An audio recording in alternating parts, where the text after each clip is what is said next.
Do you know something? In the game of life, you're playing a cricket match against an entity called the mind.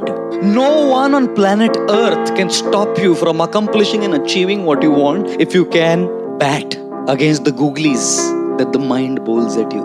How many of you have trouble in studying and you come here, you hear all of these things? Don't get distracted by WhatsApp. Don't get distracted by internet pornography. Don't get distracted by Twitter. Study. How many of you wanted to wake up early in the morning? Raise your hands. And how many of you have done something called as setting an alarm clock? And then after setting the alarm clock, whether you want it or not, it rings. And when it rings, the mind puts its first googly. What does the mind do? By putting the googly, when you do the first snooze, you are out. If you snooze, you are out. Hey, it's Evan Carmichael, and I make these videos because in my first business, I struggled to believe in myself. I quit on my business partner. And the thing that saved me was watching the successful stories of entrepreneurs. They gave me the inspiration to keep going, as well as the strategies of what to do. And quite honestly, I still need their stories and motivation today as well. So today, let's live your best belief life and get some incredible motivation from the one and only Guru Gopal Das. I want to say one thing, just one. And probably this will change the direction of your life. You know something? When you snooze the alarm, what happens? You decide to give in to the mind's ball. And this is how your morning begins. By giving in to the mind. सवेरे की शुरुआत होती है इस bowler से clean bowled होके, आगे क्या मैच जीतेंगे? ये तो दिन की शुरुआत है, by giving in. And it's no problem giving in. Sleeping 5 minutes extra is no problem. The problem is you develop the attitude of giving in. You tell yourself that what I decided last night is not as important. What is important is what the mind says. Because we listen. I'll tell you something, my humble advice. Because it's not just about getting up in the morning, it's about every aspect of life. Whether it's your work, if you're working, whether it's your study, if you're studying, whatever we do. The problem is, it's not about one thing. Sabere ho gaya na, it reflects in every area of life. इसलिए मैं कहता हूँ, अगर 4 बजे नहीं उठना, मालूम है ना अपने से नहीं होता, 4:20 का अलार्म लगाओ, लेकिन 4:20 को उठो. Don't allow that snooze. There is a concept called sledging in cricket, where the opponent team comes and gives gali to the batsman. Gali, they try to distract them and take their focus away. One thing that Sachin is adored for in the history of cricket is sledging hasn't bothered him. This man is cool. Are you cool? When people do sledging against you in the game of life, are you cool? Or you lose your cool?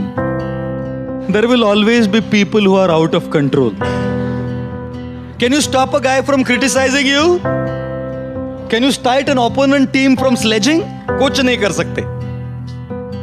It's called things which are out of our control. People are out of our control sometimes. Are situations in your control many times? No. The guy who was batting was expecting an in-swing ball. And that's what the bowler bowled. And one gush of wind, an in-swing becomes an outswing. And is caught out. Lot of things, situations, people are just out of our control. How many of you think question paper is in your control?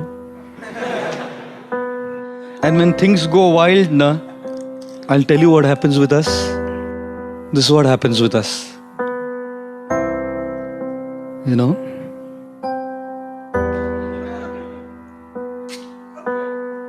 This is what happens with us, see? See how it foams up? We react. The stimulus of a person sledging against us, criticizing, pulling us down, envious of us, conspiring, politicking, makes us react and foam out. We start reacting also. And look at this. This is also sealed.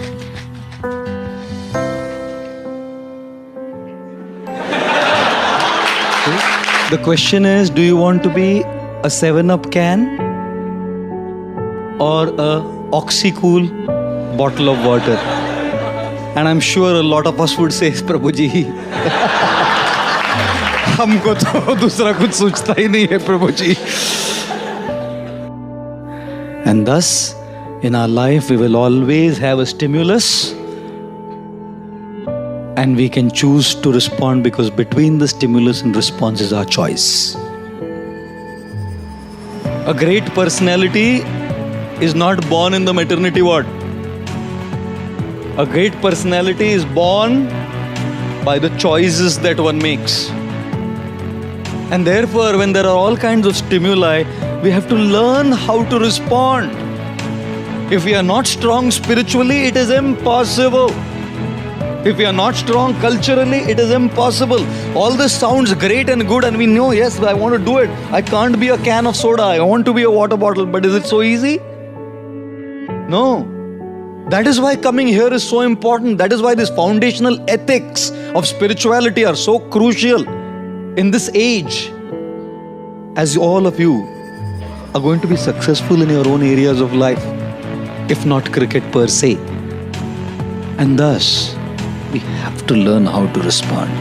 What is the most selfish one-lettered word? I, isn't it? Everything revolves around I. iPhone, iPad, iPod, and the man says, I paid. What do you do? Everything revolves around the I. And what does I stand for? I stands for expectations. I should be treated like this. I should be loved like this. I should be dealt with like this. I should be respected like this. I should be given these many marks. I should not be given this. You're all leading a life of super high expectations. Everything revolves around my opinions, my desires, my likes, my dislikes. I love this, I want this, I don't want this. I. You think life will be a very happy life when it revolves around I? From our childhood we have grown up like this. We've only learned to take, and everyone has to fulfill my expectations. Everything has to be up to my expectations. Therefore, when people come to God, people come to a temple also, they're only asking, give me what I want. No one comes to say, I love you, I want to give you. When the President of the United States, John F. Kennedy, came up to his stage for his first presidential speech, his voice rumbled into the public address system when he said, ask not what the country can do for you. Ask what you can do for the country. And so we are saying, ask not what God can do for you. Ask what you can do for God. But no one asks that, because the I is so big. My expectations, my desires, my things are so powerful that even when I come to a temple and ring a bell, all I'm doing is asking. The more we lead a life of I, our I will always be frustrated, because people don't exist in this world to just fulfill your expectations. Therefore, ladies and gentlemen, the most selfish one-lettered word is I, which stands for expectations, and therefore avoid this word. How do you avoid this word? Be realistic in your expectations. अपेक्षाएं करने में कोई problem नहीं है, but understand that not everyone will fulfill your expectation. And secondly, avoid this word I by trying to serve others. You know why? Because when you want to be served, you're dependent on people. They may not serve you. When you want to serve, who can stop you? When you want respect, people may not respect you. But when you want to give respect, who can stop you? When you want to be loved, you may not be loved. But when you want to give love, who can stop you? When you want in charity, people may not give you in charity. But when you want to give charity, who can stop you? And therefore, learn to begin your journey from I to you. The more you want for yourself, you'll remain frustrated. The more you want to give, you will remain happy. When you want to achieve success in your career, in your academics, in your business, in your profession, we will fail. And that's the example of the giraffe. When the baby giraffe is born, falls from such a high distance straight on the ground, the mother positions herself right above the baby giraffe. And guess what she does first? Gives it a hard kick. बच्चे का जन्म होता है और माँ आके खाट से लात मारती है. तो बच्चा समझता नहीं, अभी तो आया है जिंदगी में, मतलब लात मार रही है, कौन लात मारा, लात का मतलब क्या है मालूम नहीं उसको, अचानक एक झटका मिलता है उसको. So as it's just coming out of that impact, झटका, the mother gives a bad second harder kick. Now the guy understands. अगर मैं कुछ किया नहीं तो ये चलता रहेगा सिलसिला. So this baby giraffe starts getting up on its wobbly legs, you know, on its wobbly legs. And as the baby giraffe gets up on the wobbly leg, थोड़ा खड़ा होकर, खड़ा होना सीखा ना, फैड एक और लात मारती है माँ. फिर गिर के he gets up and starts running. And then the mother giraffe goes, hugs the baby and starts kissing the baby. You know why? Because the baby giraffe's flesh is very soft and supple, and hyenas and lions love it. The mother knows that I can't be with the baby giraffe all the time. I have to go and get food for the baby. How would I protect it? इसलिए पहले ही एक ऐसी लात मारो कि ये उठना सीखे. और फिर जैसे थोड़ा उठा ना, तो एक और लात मारो तो याद रहे और फिर उठना सीखे. जिंदगी भी माँ मदर जिराफ जैसी है. कई बार लात मारती है. We fail. We should get up. And we'll fail again. We should get up. And like I always say, don't just go through life. Grow through life. Also, to make sure you're actually taking action after watching this video, I've designed a special free worksheet just for this video. The worksheet will highlight all of the lessons learned in this video, as well as pull out our 3 favorite learnings and quotes that will inspire you to actually do something. The worksheet will also give you space to write down what your key takeaways are and your specific plan of action to make sure you're getting results. If you want the worksheet designed specifically for this video, absolutely for free, there's a link in the description below. Go click on it and start building the momentum in your life and your business. I'll see you there. It's quite amazing, isn't it? That when something's stuck in our tooth, the tongue just keeps going to that tooth. Until unless that stuff is out of our tooth, it just keeps going there. Now, there's 31 other teeth in our mouth. When nothing's stuck, the tongue can go there and say, hey, wow, look, there's nothing stuck here. Go to one of the other tooth where there's nothing stuck and say, hey, look, amazing, there's nothing stuck here. But just the nature of the tongue that it keeps going to where something is stuck. And surely, we have to deal with it. Whenever I travel in my handbag, I always have dental floss and a box of toothpicks with me. Just in case something is stuck, I have to take it out. Certainly, we have to deal with it. At the same time, there's a lot of other good things that we can focus on. Ladies and gentlemen, it's not just the nature of the tongue. Isn't it the nature of the mind as well? When there is a problem, an issue stuck in a certain area of our life, the mind keeps going to that problem and just gets stuck into the negativity of trying to deal with it. But there's 31, or shall I say many, many more, good things happening in so many different areas of our life where there's no problems, no issues stuck. Yet, the mind only keeps going to those areas where there are problems. It is necessary, therefore, for all of us that we focus on the good that is happening in our life and deal with the bad or the problems that are happening in our life. Let us not consume our minds with negativity. Let us consume our minds with positivity. Focus on the positive and deal with the negative. Most often, if not always, our lives seem to be out of balance. And when lives are out of balance, it makes us very irritable. You know, when we drive a car, we always drive a car and a car has four wheels. A rhetorical thing to say, isn't it? You drive a car on these four wheels, and these four wheels in the car of life represent first wheel, your personal life, your health, your mind, yourself, the things that you love to do, the things that you would want to do, not have to do.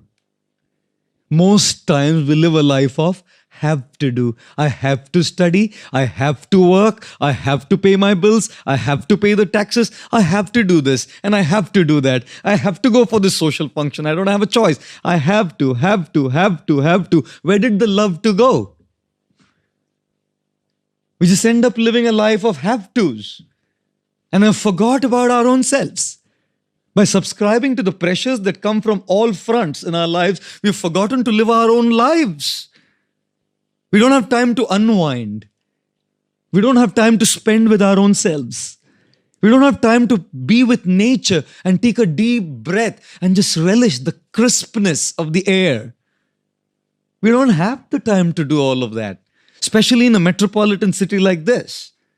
When the pressures are so high and the pace is so fast, we just don't have time for ourselves, ladies and gentlemen. And that's one car, one wheel of our car, isn't it? Personal life. Our health, for instance. Such an important thing. But at the cost of just running, we forget to pay attention to our own health. The second wheel of the car is family life. Demands attention, isn't it? Your personal life demands attention. Your family life demands attention, isn't it? Before marriage, when you are in love, they call it a crush, isn't it? But after marriage, all that is left is Candy Crush. All the crushes are gone and all that you're left with is a Candy Crush. Just keep playing Candy Crush. And all the headaches coming from all the pressures. One lady went to a doctor and the doctor said, "How's your headache, madam?" She said, "He is out of town." Gosh, I must tell you, it demands a lot of attention. Your personal life, the first tire, do you have one? Do you have a personal life is my question. Do you have time for your health?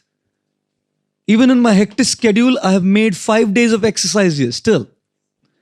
In all the lectures and all the talks and everywhere I go, because that's what's going to keep me going. I have to give time to myself because I don't get more than 3.5 to 4 hours of sleep. So if I don't look at my physical fitness, I'm gone. Ladies and gentlemen, do you give time for yourself? Do you have time for yourself, your personal time? Or is that wheel out of balance? Is it a flat tire? The third wheel, tire of the car of life is your professional life. Your personal life needs attention. Your family life needs attention. Your professional life needs attention. And the fourth is your social life. Your friends, people around you, your colleagues. Those relationships that matter a lot to you. Those people who would support you in time of need. Because to your spouses, to your family, you could speak a little. Sometimes certain things are not always confided with just blood relationships. You need that social side. People to whom you can speak. Open up your heart. How often do we just carry this baggage of stress and load, anxiety and worry in our heads? Lugging it all around as baggage. There's a social side to our life. Our friends, I've had those moments where I've snapped, even as a monk, because I'm a human being. Just because I put these robes of a monk doesn't mean I've become, a celestial angel. I'm still a human being. When one of those tires is out of order, if I haven't slept well, if my health is out of place, I'm going to snap out. You carry work pressures at home, you carry home pressures at work. Ladies and gentlemen, irritability is a symptom of an out of balance life. Stability in our responses is a symptom of a life in balance. We are irritable, we snap, we react at the drop of a hat for trivia just because we are out of balance. People who have a balanced life know how to handle pressure. People whose lives are not balanced sink under pressure and get so irritable at little things, they just kind of snap off. I'm actually a camera shy person, believe it or not. You know, when people shoot me and they just post some clips, that's fine with me. But talking to a camera, it's a machine. It's just some electronic machine. The camera doesn't laugh. The camera doesn't cry. The camera doesn't have any interpersonal reciprocations and dealings. And I must tell you, I felt very nervous. In fact, a little fearful as well to speak into a camera. It was more a fear of failure, I would say, because, you know, when you speak into a camera and if it's relayed and it's put online, how do people see it? Otherwise, when I'm with people, people have seen me speak. And I decided, when the motive is to serve and contribute, we have to face our fears. We have to deal with our fears, face them, and rise above them. At some point of time, I had to decide to come and speak. So one day I decided, that's it. I have to come, speak in front of the camera. The first time I did it, believe me, we will post that video once. You must see me speaking there. Stiff, expressionless, motionless, stoic, nonchalant face, you know. And I guess I'm kind of slowly getting better. Because in order to deal with these fears, you have to face them. You have to start somewhere. It's a beautiful slide. When followed in life, I guarantee you, life will be different. I guarantee you, if this is applied in life, we can have peaceful night's sleep. Here it is. Do you have a problem in life? No? Then why worry? Do you have a problem in life? Yes. Can you do something about it? Yes. Then why worry? Do you have a problem in life? Yes. Can you do something about it? No. Then why worry? Isn't it? Is it not?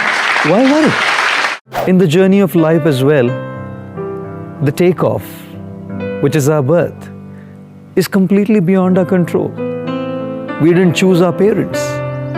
We didn't choose which nation we were born in. We didn't choose which city we were born in. We didn't choose our socio-economic class we were born in. We didn't choose our looks. We didn't choose the religion we were born in. Our takeoff of the journey of life was completely beyond us. And the landing, death, even that will be completely beyond us. I've heard many times people telling me that they would just love to die by getting a massive heart attack and dropping dead, no trouble for them, no hospitalization, no tubes, no needles, no trouble caused to others. In one shot, go. Now, no matter how much we might wish that, it's just beyond us. How we go and how the landing happens is completely beyond us. And what about the turbulence, the disturbances, the problems during the journey of our life? Some of them are within our control, which we can solve. But many problems and issues and the turbulence caused is completely beyond our control because it's caused by situations which are beyond us. It's caused by people who are beyond us. Yes, ladies and gentlemen, in this journey of life, the takeoff, the landing, and the turbulence is not in our control. What is in our control, however, is the choices we can make. And therefore, spirituality is about learning how to make those right choices. When we learn to make those right choices, we learn to live a transformed, happy, fulfilled life despite all the turbulence and problems that are going on around us. It is said, when we are beautiful, it's God's gift to us. When we live our life beautiful, it is our gift to God. Therefore, being a male is a matter of birth. Being a man is a matter of age. Being a gentleman is a matter of choice. And as a corollary to that, being a female is a matter of birth. Being a woman is a matter of age. Being a gentlewoman is a matter of choice. Let us all take to spiritual wisdom, learn to make the right choices which are within our control as our gift to God, and thus live our lives as thorough and perfect, ladies and gentlemen. I was telling the story the other day. This is my favorite story. I just keep sharing it all the time. This is what really happened. You can't believe this, but this happened. I came to London Heathrow once, and at London Heathrow, I came to the immigration officer, and this immigration officer, elderly man, he said, "So what are you here for?" I said, "To give talks." He said, "Then are you living at your Watford Centre?" I said, "Yeah." He said, "How long will you stay here for?" I said, "About 2 weeks." He said, "And can I ask you a personal question?" I said, "Please, sir." He said, "Are you married?" I said, "You are an Indian, aren't you?" "I'm a monk." He said, "No, I was just cross-checking, just in case." And then he said, "Can I ask you another one, please?" I said, "Yes." He said, "Are you not missing anything in life?" He thought he caught me at the wrong foot. "Are you not missing anything in life?" I said, "Of course I am." He said, "What?" I said, "Problems."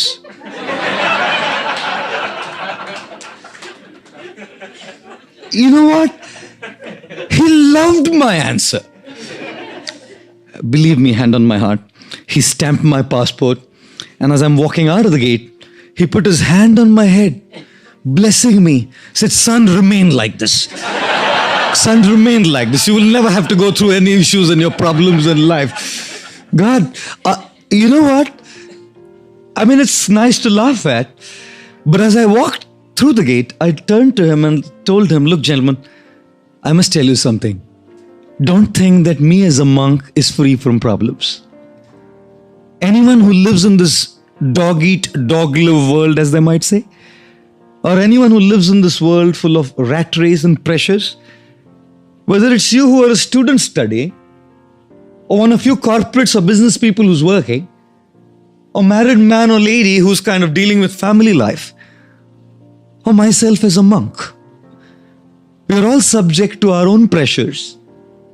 We are all subject to our own stresses. We are all subject to our own individual worries and anxieties. Just the flavor is different."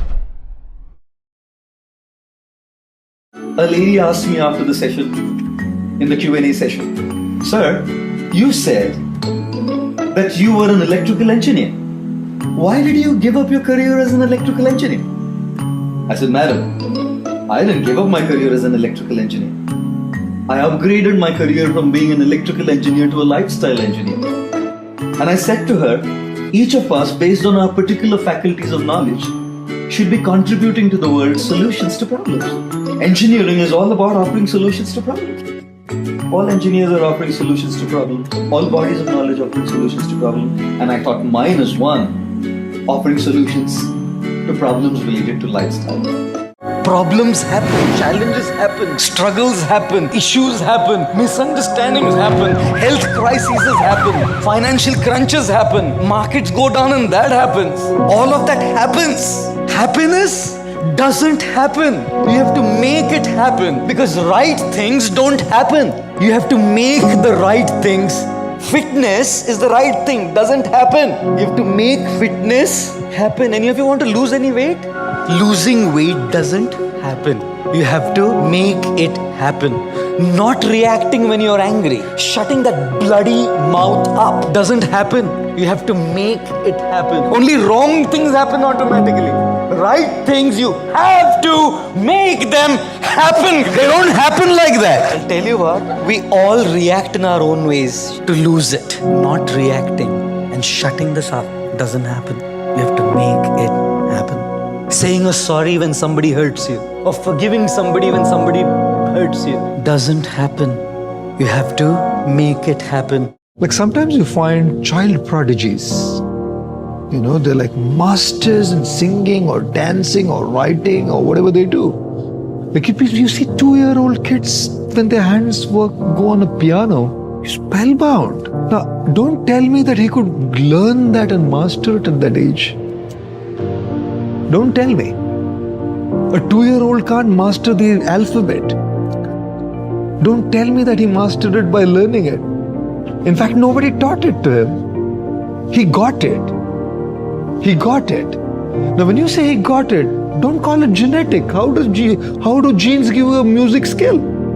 You know? How? So I know kids, young little kids who are like prodigies in what they do. At 1.5, at 2. It's absolutely phenomenal. And then, now where is faith and belief here? It's rational logic that this guy has it.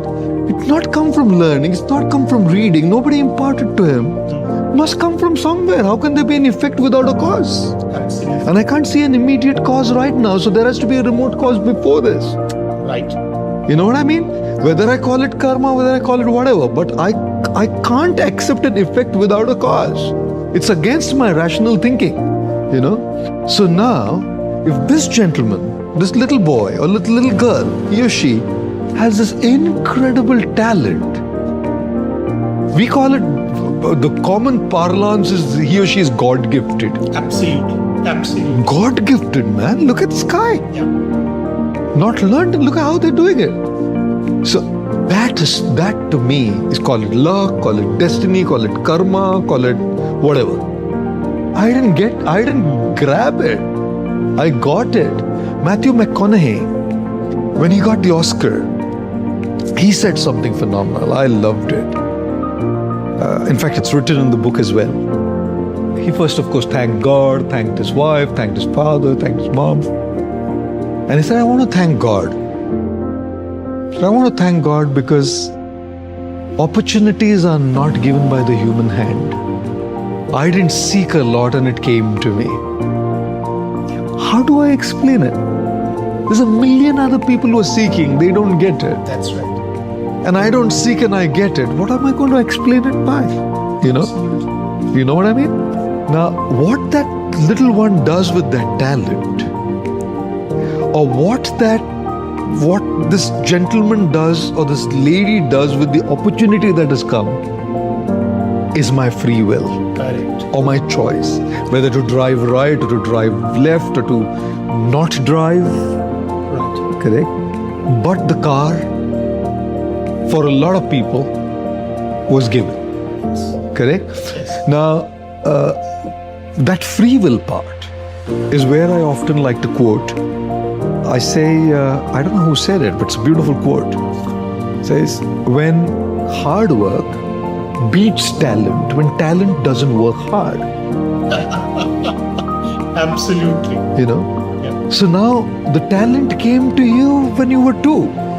But if you don't do nothing with it, It has no meaning. it has no meaning. So you didn't drive the car. Yeah. You grossly abused the fantastic gift, the car that you were given. Absolutely. Correct? And then the others may not get a car like that, but they have their own car, Yes. which they now need to identify. That's called self-discovery. Yes. To be able to identify what's the car you've been given.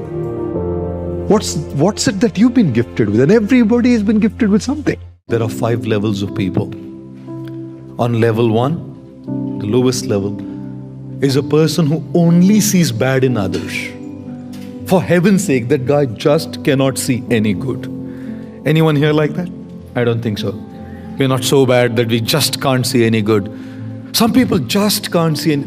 You know, it's like when you like someone, even if the guy does the biggest crime, you say, no, maro dikro che, aja. You like him. But when you don't like someone, even if he does the best thing, you don't like him.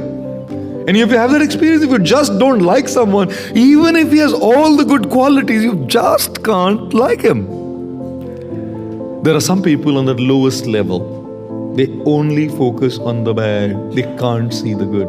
A level higher, are those who see the good and the bad, but conveniently ignore the good and focus on the bad. How often it happens when we live with people, there's so many good things in them, but conveniently we neglect the good things and only focus on the bad. My husband digs the nose. Okay. He digs his nose, but he also does many other good things. How come you forgot all of those and only digging? How come you only saw that? How come you only saw that? You know? We conveniently neglect the good and focus on the bad. The third category of people are those who see good and bad equally and they're neutral. They're not concerned. Good, bad, they're in their own world. The fourth category are those who see the good and bad. They choose to ignore the bad or deal with the bad and focus on the good. If you want to like a person, you have to be on level 4. If you want to like a person, if you're on level 2, where you're ignoring the good and focusing on the bad, how will you like that person? And how will that relationship be deep? When you're on level 4, where you choose to ignore the bad, or if the need be, deal with the bad and focus on the good. And the fifth level is those who only see good. That's God and spiritually enlightened individuals who will only see good in others. Anybody here who's on level 1 only seeing bad can raise your hand? Nobody? Okay, thank you. Anybody is here on level 5 only seeing good? If you raise your hand, I don't believe you. Oh, sorry, madam, I do believe you. I'm so I didn't see you raise your hand. I was just joking. Sorry, I truly believe you, madam. I didn't see you raise your hand, please. I just happened to say by thinking nobody is. Thank you, madam. We really appreciate. Can we give a loud round of applause for her? My God, amazing. Okay, now in your close relationships, how many of you find yourself many times stuck at level 2? Level 2, where you kind of look at the bad and forget the good that they have. Thank you. In our relationships, we need to come to level 4. I'll tell you what, the nature of problems is that it consumes our mind. Imagine a tooth which is hurting.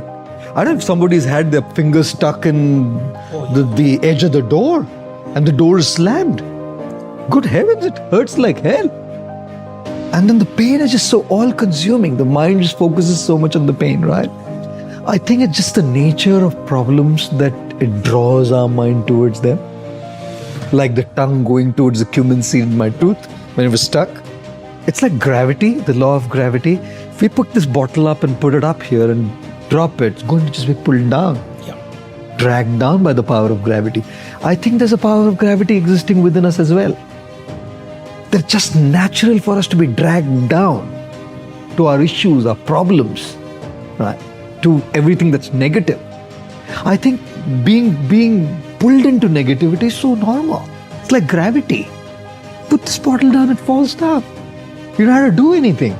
But if I were to pull water up from the ground floor to the 8th floor, I need a motor to work against gravity, and I need conscious hard work to bring it there.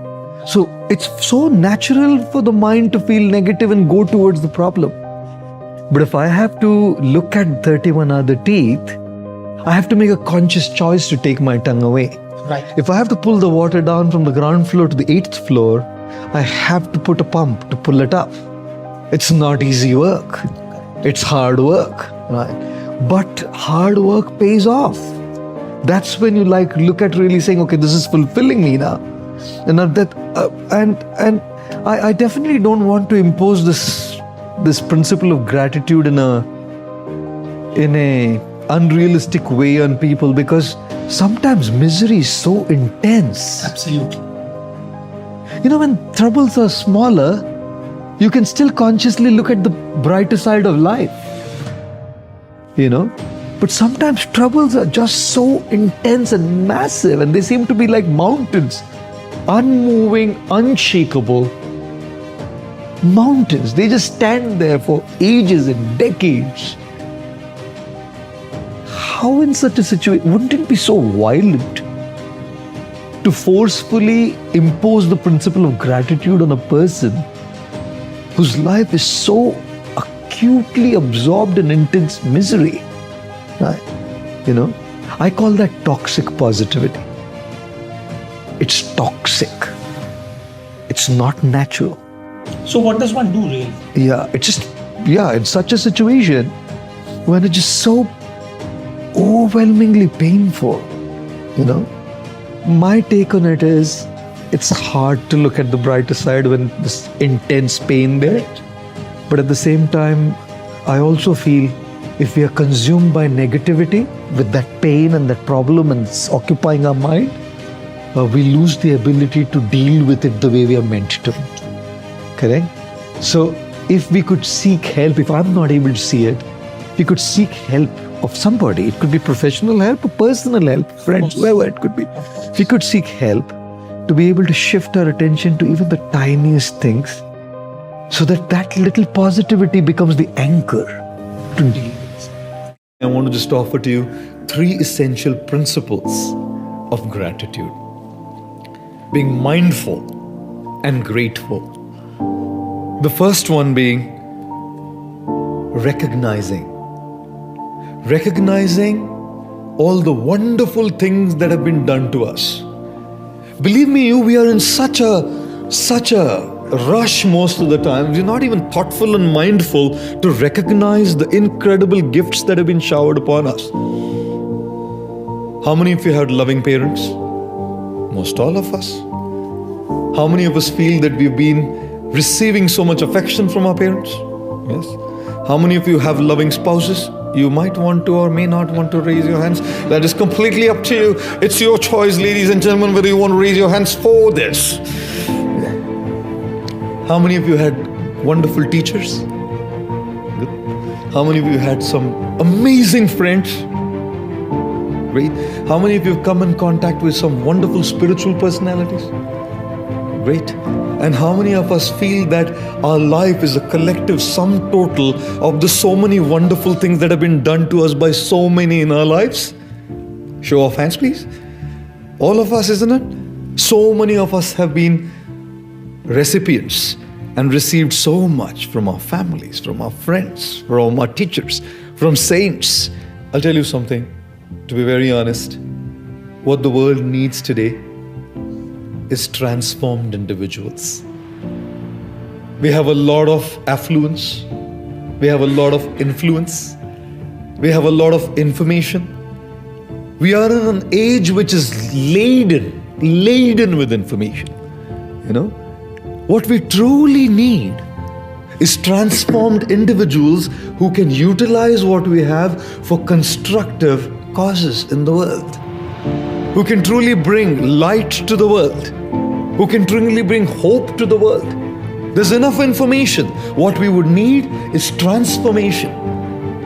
And what better a way but to have a spiritual culture to bring that transformation in individuals. And in fact, I don't want to say it, but I must, that spirituality happens to be one of those major ways to bring transformation in individual people. I see so many people following different parts of spirituality and change and transform to not just be a part of competition, but be a part of contribution.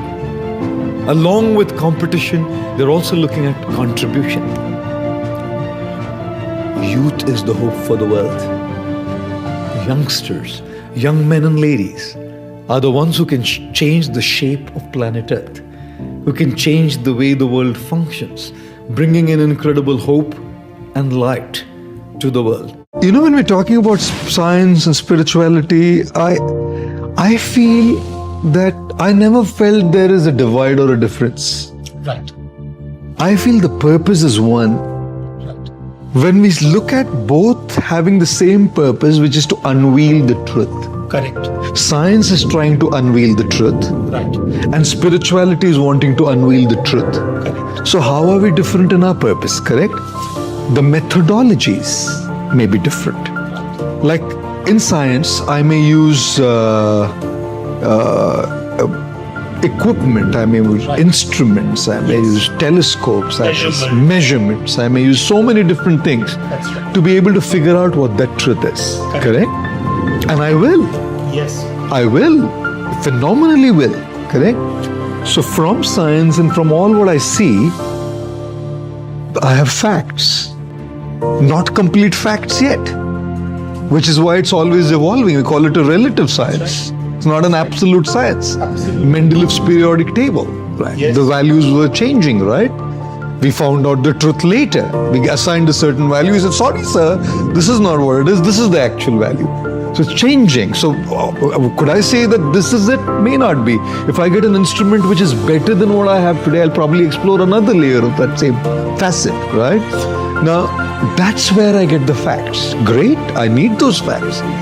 When we talk about spirituality, it is giving the purpose of those facts. So we should be working in tandem. Spirituality and science were meant to work in tandem. One looking at unveiling the truth by giving us factual data, and one saying, giving the philosophical side, saying, what is the purpose of this data? Correct. What is the purpose of this existence?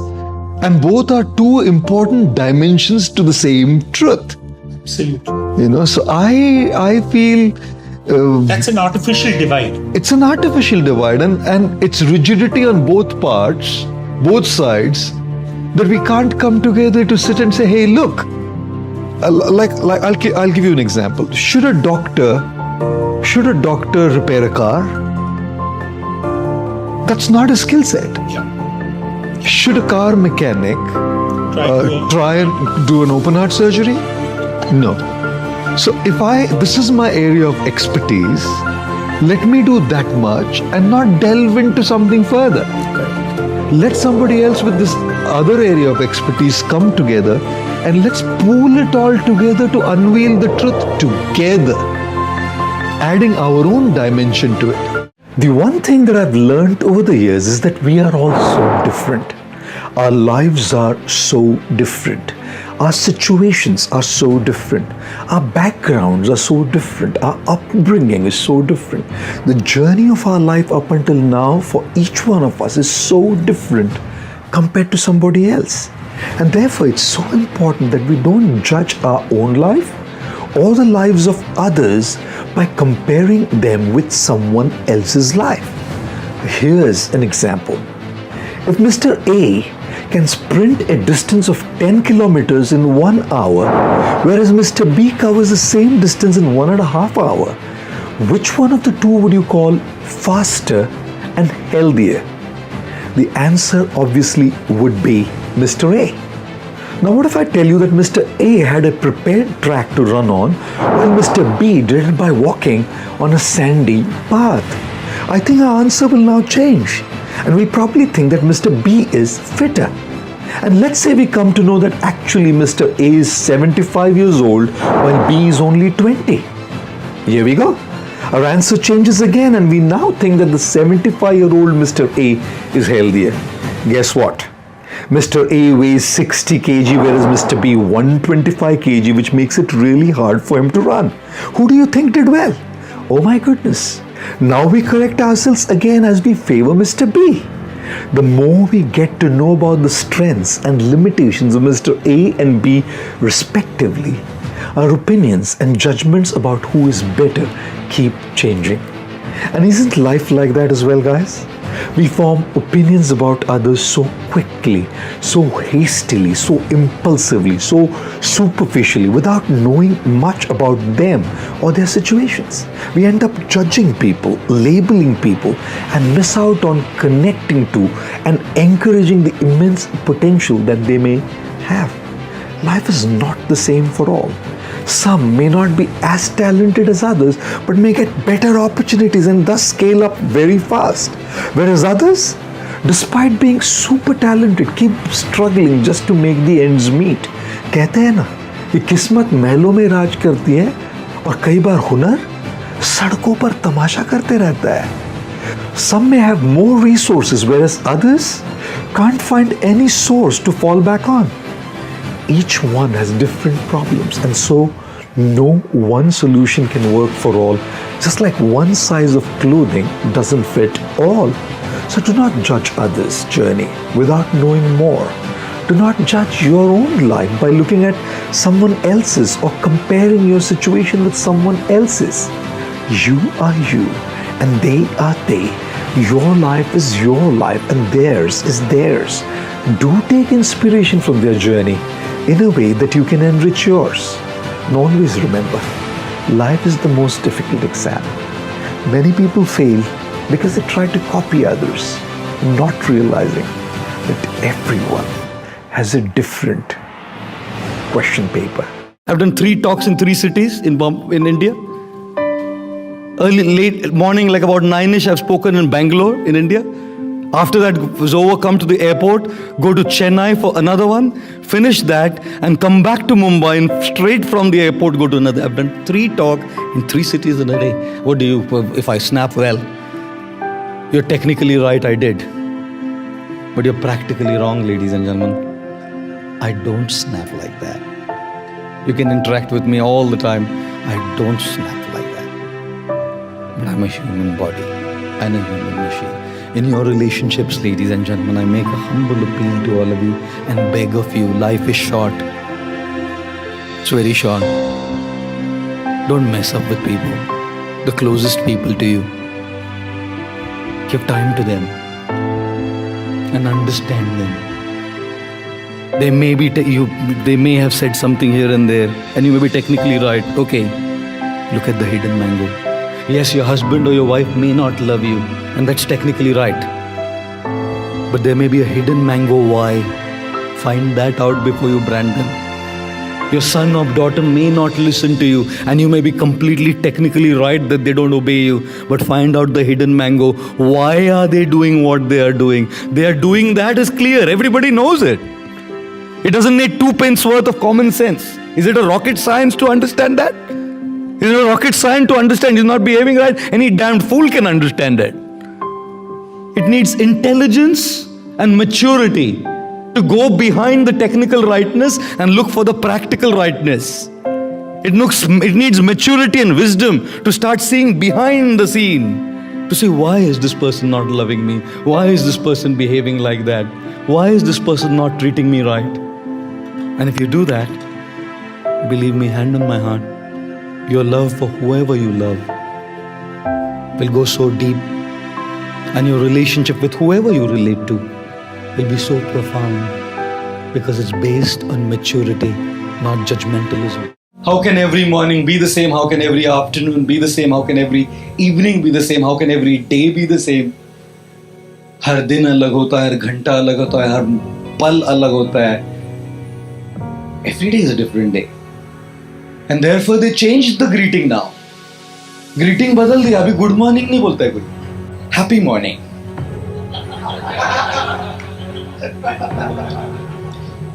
Happy morning, sir. Happy morning. How are you doing this morning? Happy morning. Good morning नहीं बोलते आजकल. क्योंकि good है कि नहीं मालूम नहीं है. क्यों बोलने का गुड मॉर्निंग? किसी का झगड़ा हो गया पत्नी के साथ सवेरे सवेरे, उसको जाके बुढ़ो चिल्लाएगा, क्या है रे गुड मॉर्निंग में? You can't say good morning because sometimes there may be nothing good in that morning, nothing good in that day.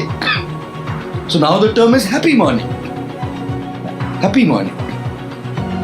Because whether the morning is good or not, you can still choose to be happy, right?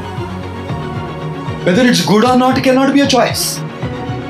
Whether the morning is good or not for you cannot be a choice. It's not a choice for you. When you wake up, some virus may enter into your head and you get up with a high fever. It's not a choice you have. Whether the morning is good or not is not in your control. Whether the afternoon is good or not is not in your control. Whether the evening is good or not is not in your control. Whether the day is good or not is not in your control. But whether you can be happy in that moment, well, you can choose to be. When people smile, it doesn't mean things are going good. It just means that they've chosen to smile. How many of you breathe? I am sorry for asking that question. How many of you have been breathing for the last couple of minutes as I started this talk? I'm sure all of you have. How many of you are conscious of your breathing? Mindful of your breathing? I don't think so, any of us. How many of you use an Apple Watch? Any of you here? And do you know that on an Apple Watch there's a facility which giving you reminders after every 1 hour? Time to breathe. Yeah, if you use an Apple Watch, you know that it gives you a reminder after every 1 hour, time to breathe and focus and being mindful of your breathing. Ladies and gentlemen, none of us in the last 1 odd hour of, shall I say, through the day, have been conscious of our breathing. Now imagine when you start breathing and you just keep breathing in and in and in and in and in. Can you live? No. And imagine if you start breathing out and you breathe out and you breathe out and you breathe out and you breathe out and you breathe out. Can you live? No. Can you imagine how life is fashioned in such an incredible, sophisticated, refined rhythm? The rhythm of breathing. When we talk about life, we talk about the rhythm of breathing. Where so unconsciously there's taking in and there's giving out. There's taking in and there's giving out. If we just keep taking in, we choke up. And if we just keep giving out, we choke up. What an incredible balance life has to teach us. What an incredible rhythm simply our breathing has to teach us. That life can't just be a life of takers where we just keep taking, just taking, or taking. Nor can life be just giving, giving, giving, giving. The rhythm of breathing gives us an incredible message. Take in, to give out, have, to share, grab, to care. That incredible balance, that incredible equation is what makes life amazing.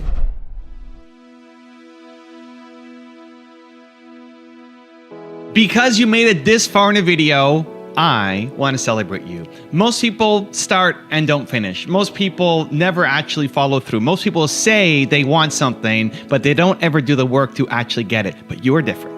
You are special. Believe Nation, you made it here all the way to the end, and I love you. So as a special celebration, if you put a hashtag Believe down in the comments below on this video, I will showcase you and celebrate you somewhere on the screen in a future video because you are awesome. For 10 more rules for success from Sadhguru, check out the video right there next to me. I think you'll love it. Continue to believe, and I'll see you there. Believe me, you're not going to be here forever. I'll bless you with a long life, but you're going to fall dead one day. If you're beginning to think that what you're doing is very important, you need to take a holiday. You cannot fight